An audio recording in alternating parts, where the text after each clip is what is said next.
আসসালামু আলাইকুম প্রিয় দর্শক, আপনাদের সকলকে আমন্ত্রণ জানাচ্ছি। বাংলাদেশকে ভেঙে তিন টুকরা করে দেওয়ার সকল আয়োজন সম্পন্ন করছে। এই যে আমাদের বাংলাদেশ ছোট একটা রাষ্ট্র, 55,155 বর্গমাইল, এইটাকেই ভেঙে তিন টুকরা করে দেওয়ার জন্য এটা একেবারে আন্তর্জাতিকভাবে ষড়যন্ত্র হইতেছে এবং সেই ফাঁদে আমরা পা দিছি। আমার কাছে অনেকগুলো তথ্য প্রমাণ এখন এসে পড়ছে, সেই ডকুমেন্টসগুলো আপনাদেরকে দিই আমি। প্রথমত, কুমিল্লা থেকে শুরু করে চট্টগ্রাম, এই 11টা জেলা, বিশেষ করে চট্টগ্রাম, পার্বত্য চট্টগ্রাম, এটাকে বাংলাদেশ থেকে বিচ্ছিন্ন করে দেওয়া, একটা স্বাধীন রাষ্ট্র করে দেওয়া। আর একটা হলো রংপুর, বৃহত্তর রংপুর, ওই যে ভারতের 7 সিস্টারের পাশে, এটাকে ভেঙে একটা রাষ্ট্র করে দেওয়া। তাহলে দুইটা, আর মধ্যে বাকি থাকে ঢাকা নিয়ে একটা। এই তিনটার ভাগ করে দেওয়ার জন্য বাংলাদেশকে একেবারে আন্তর্জাতিকভাবে এটা একটা সুদূর প্রসারী খেলা চলতেছে। সেই খেলাটা হলো কি, দীর্ঘদিন ধরে আপনারা জানেন যে আমেরিকা সেন্ট মার্টিন দ্বীপে একটা ঘাঁটি চাই। জিও পলিটিক্সে সারা বিশ্বব্যাপী আমেরিকার 650 ঘাঁটি থাকলেও আমাদের এই এশিয়াতে তেমন ঘাঁটি নাই। এইখানে যদি একটা ঘাঁটি আমেরিকা করতে পারে, তাহলে এই অঞ্চলে তারা খবরদারি করতে পারে, বিশেষ করে চীনকে চাপে ফেলতে পারে। আচ্ছা, আপনারা শেখ হাসিনার আমলে শুনছেন, শেখ হাসিনা বারবার বলছে যে এখানে একটা তারা খ্রিস্টান রাষ্ট্র প্রতিষ্ঠা করতে চায় বাংলাদেশের চট্টগ্রাম এবং মায়ানমারের কিছু অংশ নিয়ে। তার প্রমাণস্বরূপ আমরা পেয়েছি আমাদের এই ইন্টারিম গভর্নমেন্ট ডক্টর ইউনূস আসার পরে সে এখান দিয়ে করিডোর দেওয়ার জন্য অনেক চেষ্টা করছে।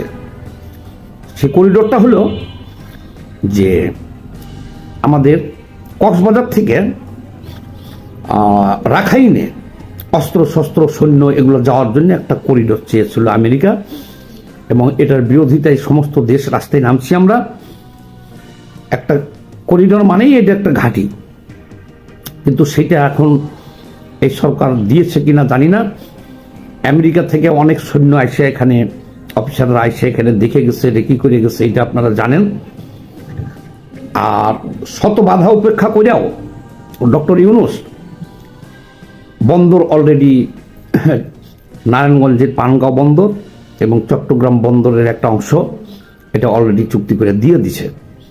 তো যাই, এই যে হঠাৎ করে বাংলাদেশে যে আমরা 7 সিস্টার খেয়ে ফেলবো, ভারতের 7টা রাজ্য খেয়ে ফেলবো, আমরা দিল্লি দখল করে নিব, এই যে বাংলাদেশের মৌলবাদী চক্রকে দিয়া এই একটা হইচই বাঁধাইছে, এই হইচইটা বাঁধাইছে মূলত কিন্তু আমেরিকার সামনে বাড়াই দিচ্ছে পাকিস্তানকে। আর পাকিস্তানের যারা এজেন্ট আছে এই দেশে, পাকিস্তানের এজেন্ট 1971 সালের পরাজিত শক্তি যারা আছে, এই গোষ্ঠীটাকে পাকিস্তান সামনে বাড়াই দিচ্ছে যে তোমরা যে কোনো ভাবেই হোক ভারতের সাথে একটা যুদ্ধ লাগাও, আমরা তোমাদেরকে পারমাণবিক বোমা দিব, মিসাইল দিব, যা লাগে সব সাহায্য করব। এখন এই পাকিস্তানের কথাই এখন এই বাংলাদেশের একটা গোষ্ঠী, আপনারা জানেন যে প্রতিদিন আওয়াজ তুলতেছে যে আমরা 7 সিস্টার খেয়ে ফেলবো, ভারতের 7টা রাজ্য খেয়ে ফেলবো।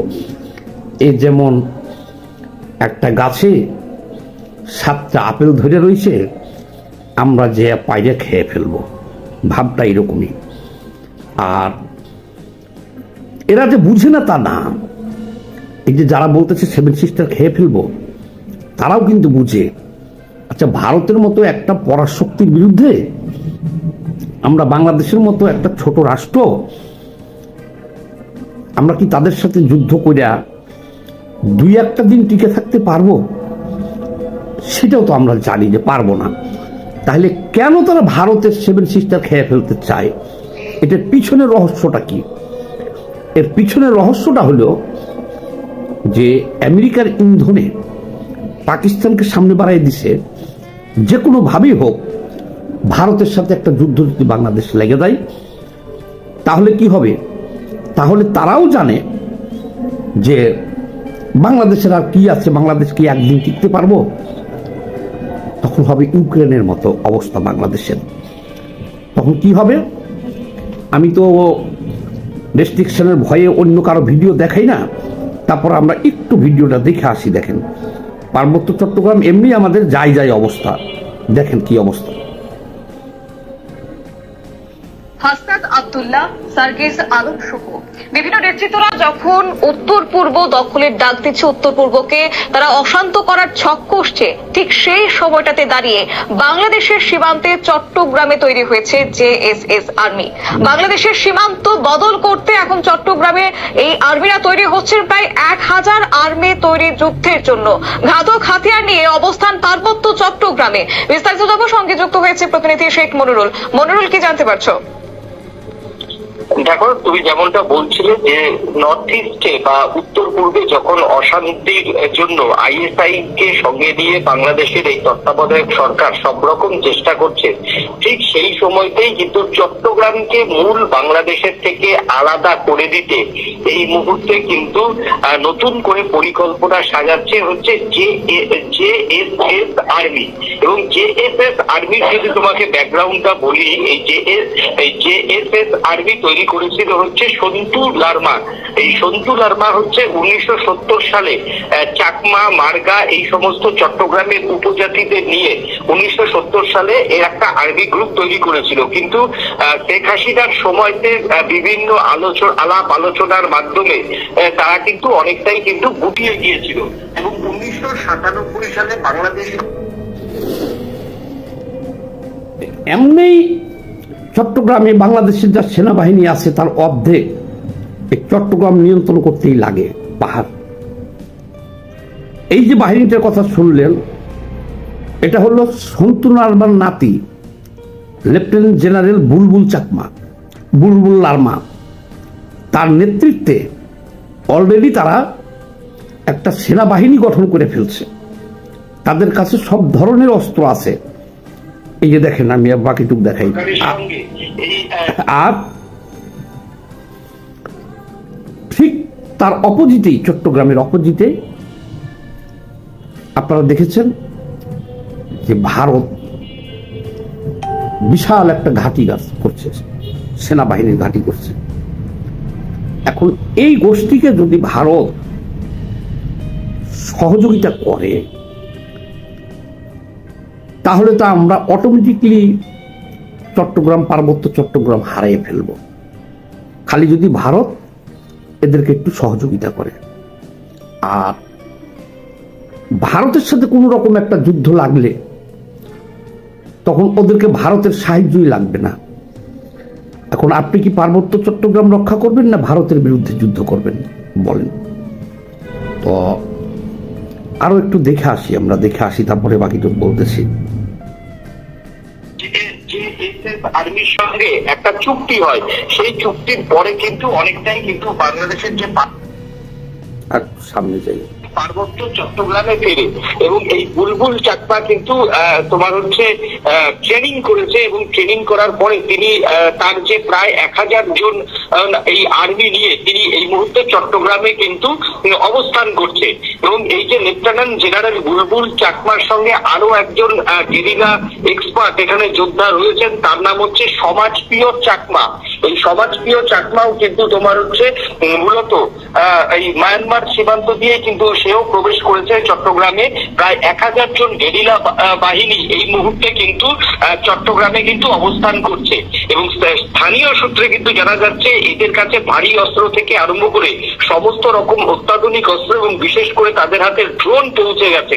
এখন এইগুলো নিয়ে কিন্তু তারা একটা স্বাধীন যে চট্টগ্রাম, সেই স্বাধীন চট্টগ্রাম তৈরি করতে যে কোনো মুহূর্তে কিন্তু এই তোমার হচ্ছে লেফটেন্যান্ট জেনারেল বুলবুল চাকমার নেতৃত্বে কিন্তু একটা বড় রক্তক্ষয়ী সংঘর্ষ সংঘর্ষ যে কোনো দিন চট্টগ্রামে হতে পারে বলে কিন্তু এমনটাই সূত্রের খবর। এবং এদের হাতে এখন অস্ত্র কোথা থেকে আসলো সেটা তো আমার পক্ষে বলা সম্ভব নয়। ড্রোন কোথা থেকে আসলো এবং নাইট ভিশন সানগ্লাস থেকে আরম্ভ, আর বড়টা দেখাইলাম না, দেখছেন পার্বত্য চট্টগ্রাম বিচ্ছিন্ন করার জন্য বুলবুল চাকমার, লেফটেন্যান্ট জেনারেল বুলবুল চাকমার নেতৃত্বে 1000 সদস্যর একটা সেনাবাহিনী তারা অলরেডি গঠন করে ফেলছে।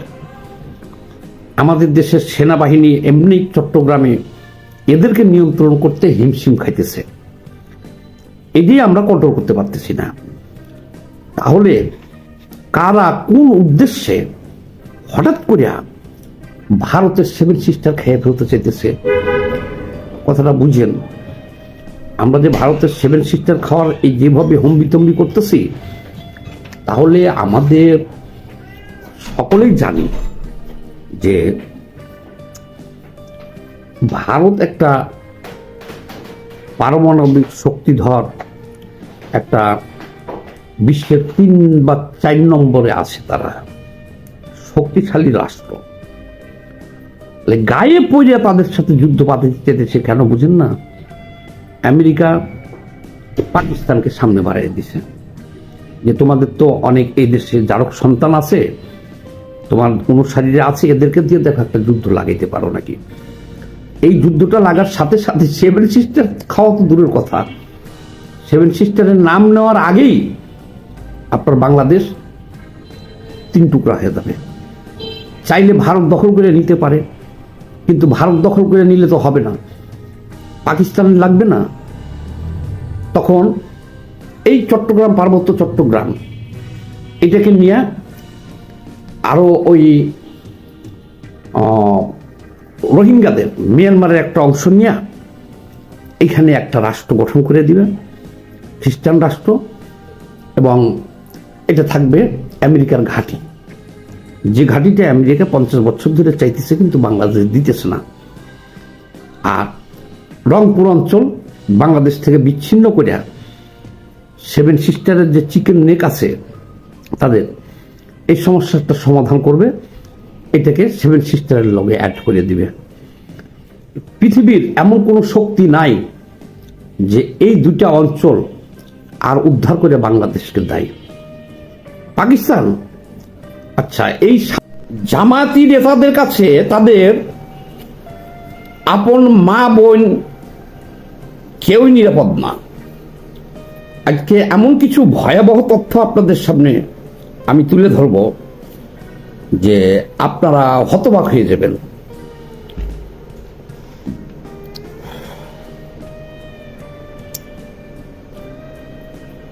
এরা প্রত্যেকে, আমি দেখছি যে জামায়াতি হুজুর যেগুলো ওয়াজি বক্তা আছে, যেগুলো কাজী ইব্রাহিম, তারেক মনোয়ার, তারপর আরেকজনের নাম হলো রফিকুল ইসলাম, তারপরে আমি ব্যাপকভাবে খোঁজ খবর নিয়ে দেখলাম যে তারপরে যে নির্বাচনে দাঁড়াইছে আমির হামজা, এই ধরনের জামায়াতের যত, আমি খালি হুজুর না আর অজিবক্তা ছাড়াও জামায়াতের যতগুলারে পাইলাম,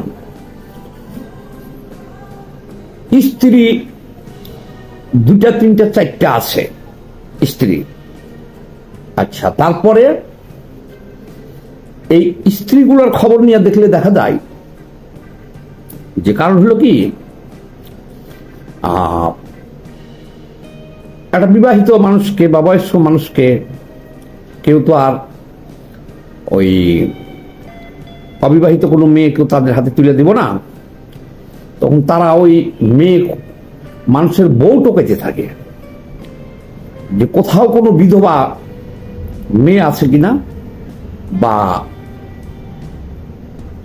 কোনো নারীর স্বামী স্ত্রীর মধ্যে বিরোধ আছে কিনা, বা কোনো স্ত্রীর স্বামী প্রবাসে আছে কিনা, পরকিয়া করে প্রলোভন দেখাইয়া, অথবা সাথী ভাই তাদের একসাথে খাইতেছে, একসাথে চলতেছে, তার বউ কি ভাগায় নেওয়া যায় কিনা, এরকম অনেক ঘটনা আপনারা জানেন।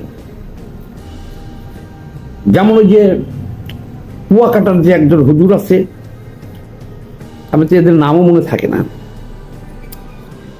আমাদের মিরপুর থেকে এক প্রবাসী স্ত্রীকে বিয়ে ছাড়াই নিয়ে গেছে,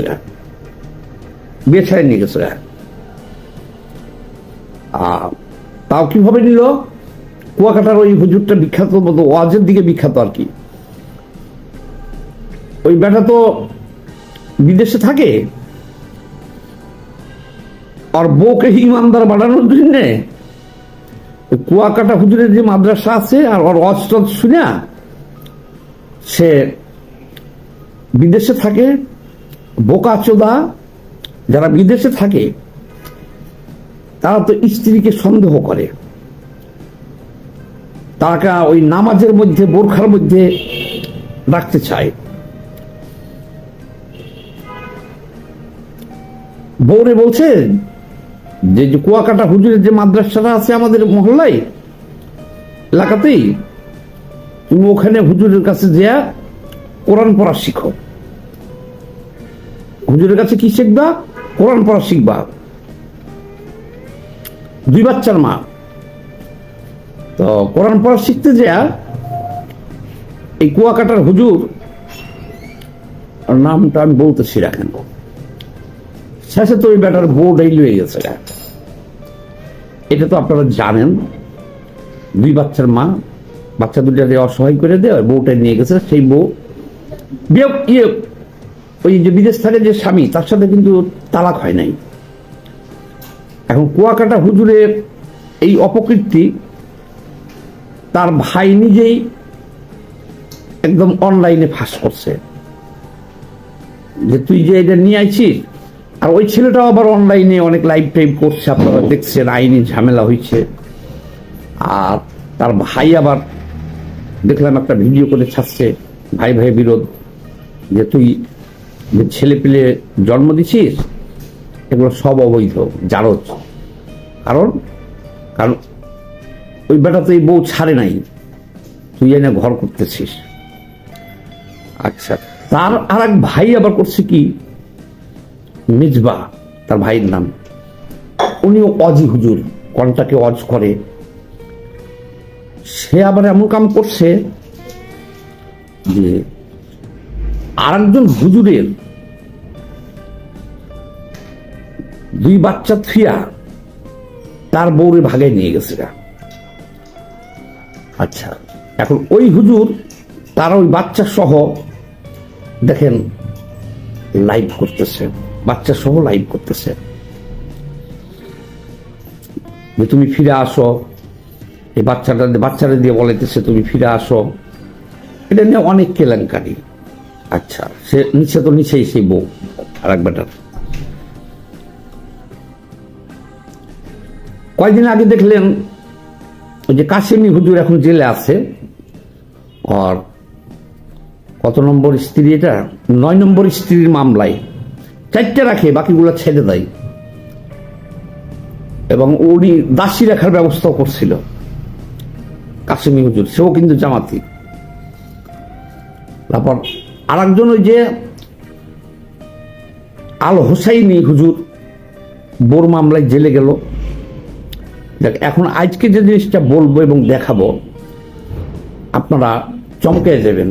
এই দেখেন,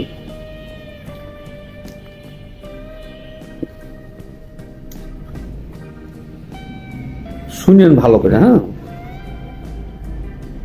না থাকে আমার প্রিয় আপুকে আমি বিয়ে করব।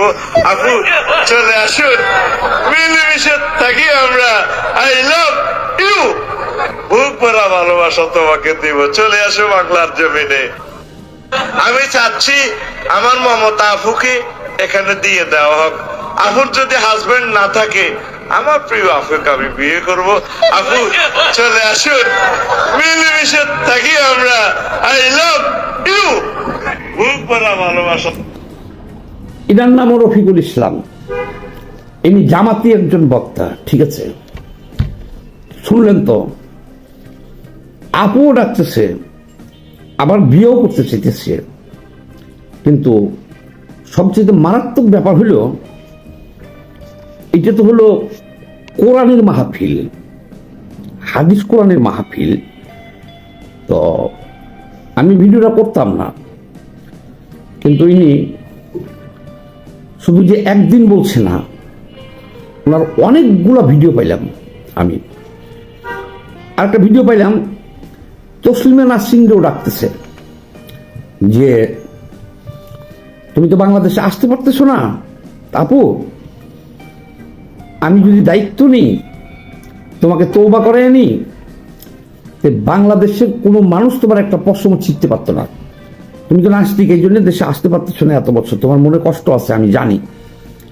আমার ভিডিওটা যদি দেখো, আমার লোক যোগাযোগ করো, তোমার তওবা করে নিব, বাংলাদেশের মানুষ এক গাছ পশম ছিঁড়তে পারবো না, আমি তোমাকে বিয়ে করে নেব। এরকম ওনার অসংখ্য ভিডিও পাইলাম। ব্যক্তি জীবনও বউ কয়েকটা। এখন এই খবরটা জানি না যে এই বউগুলা কেমনে কোত্থেকে বিয়ে করছে, ভাগে নিয়ে আসছে, এটা জানি না। তে কথা হলো, এগুলো তো হলো আমরা মনে করি যে এটা হলো পবিত্র ওয়াজ মাহফিল, মানে হাদিস কোরআন মানুষকে চরিত্র গঠনের জন্য, মানুষকে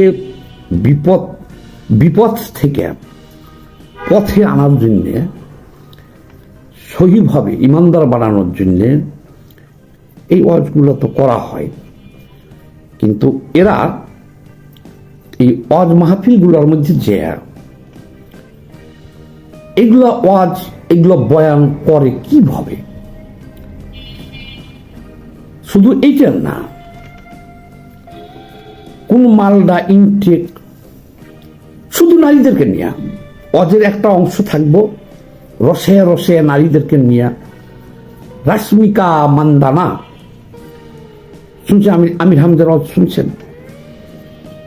তারেক মনোয়ারের ওয়াজ শুনছেন, আজহারির ওয়াজ শুনছেন, যে আল্লাহ রাসূলের স্ত্রীরাও কোনটা ইনটেক আর কোনটা ইনটেক না, কোনটা বুড়ি, আল্লাহ রাসূল কয়টা বিয়ে করছে। অর্থাৎ প্রত্যেককেই দেখলাম ওয়াজের নামে, ওয়াজের মাহফিলে একটা অংশ, বিশাল একটা অংশ তারা নারীদের নিয়ে গবেষণা করে, যা এই যে ওয়াজ মাহফিল পবিত্র জিনিস, আল্লাহ রাসূলের বাণী প্রচারের জায়গা, সেই চেয়ারটাতে বসে তারা কোন নারীটা বিশ্ব সুন্দরী, কোন নারীর মাজার মাপ কত, বুকের